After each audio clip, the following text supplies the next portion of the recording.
Ships are vehicles that seem to act against the laws of nature and have been used for transportation and exploration for centuries. From the first ships to modern ones, these vehicles are of great importance in terms of both technology and culture. But how do ships work? How were they developed? What laws of physics are they based on? Stay tuned to find out the answers to these questions. Let's take a look at the science behind it.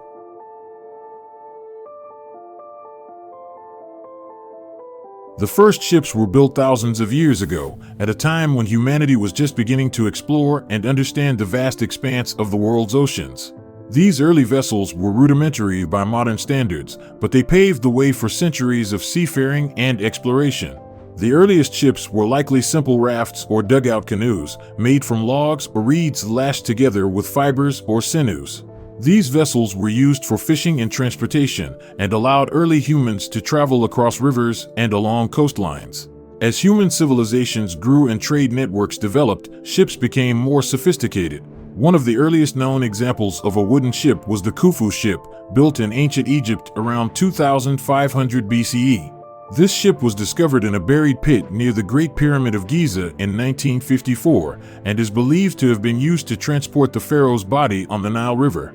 Another ancient civilization that excelled in shipbuilding was the Phoenicians, who lived in the eastern Mediterranean region from about 1500 to 300 BCE. They were skilled sailors and traders who ventured far and wide in their galleys, which were long and narrow ships powered by rows of oarsmen. They also had a mast and a square sail that could be used when the wind was favorable. The Phoenicians established colonies and trade routes across the Mediterranean, reaching as far as Spain and Africa. The ancient Greeks and Romans also developed sophisticated ships, including warships and merchants' vessels. One of the most famous ancient Greek ships was the trireme, a fast and agile warship with 3 banks of oars. The Romans, meanwhile, developed a range of vessels for trade and conquest, including the quinquereme, a warship with 5 banks of oars. As European civilization developed in the Middle Ages and beyond, ships continued to evolve. In the 15th century, the Portuguese developed caravels, which were faster and more maneuverable than earlier ships and allowed for long-distance oceanic voyages. The Portuguese explorer Vasco da Gama used a fleet of caravels to sail from Europe to India in 1497 to 1498, opening up a new era of global trade and exploration. In the centuries that followed, ships continued to become larger, faster, and more sophisticated. The 19th century saw the development of steam-powered ships, which allowed for even faster and more efficient travel across oceans. The 20th century brought further advancements in shipbuilding, including the development of aircraft carriers and submarines.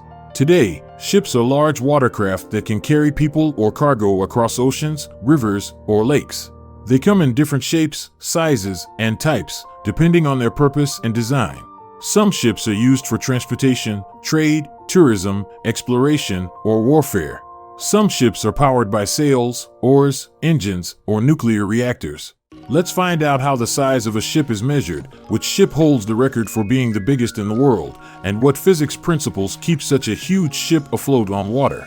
There are different ways to measure the size of a ship, such as its length, width, height, weight, volume, or capacity.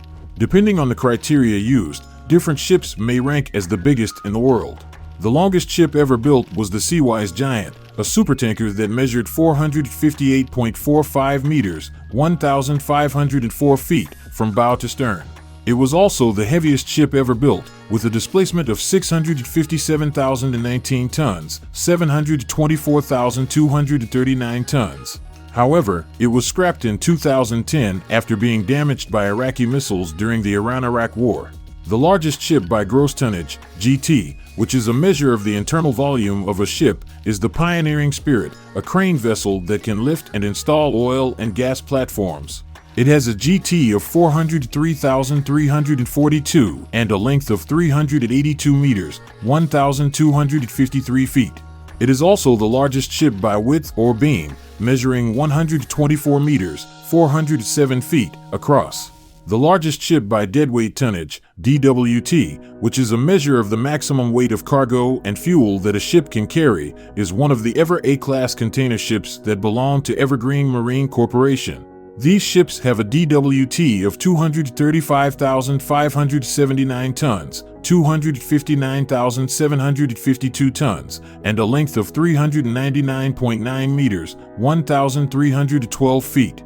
They can carry up to 23,992 20-foot equivalent units, TEU, of containers.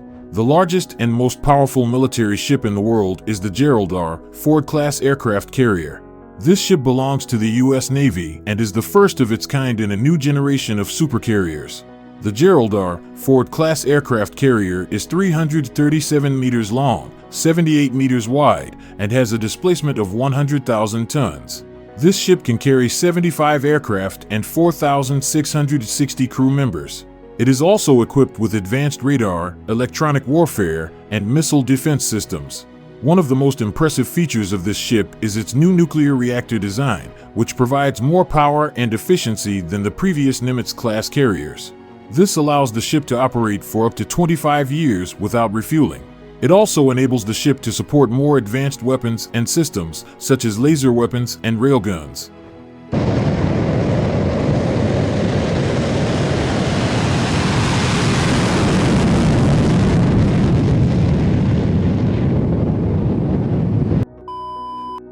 So how does such a massive ship float on water?